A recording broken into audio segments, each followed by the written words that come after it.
Yan oturaq, gözləyək, şans olacaq, olmayacaq. Hərəkət elə şans çıxacaq ortaya. Təbii ki, elə qapı var ki, heç vaxt açılmır. Amma nə yaxşı ki, onu geri döyək biz. Bəlkə açılardı. O qapını döymək lazımdır. O bizim açılmasın. Amma qocalanda biz deyəcək, o qapını mən döydüm. Açılmadı. Amma döydüm. Yəni, rahat olacaq.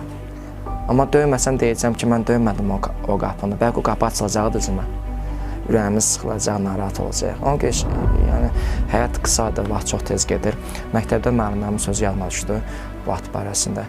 2-ci, 3-cü sinifdə oxuyurdum, ibtidai müəllimimiz idi. Mənə dedi ki, vaxt çox tez gedəcəksən, böyümək istəyirsən. Mən də məktəb qurtarmaq istəyirdim.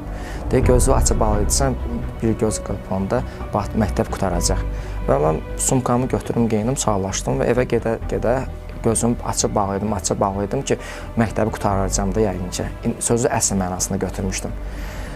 Və doğrudan da vaxt çox tez gedir.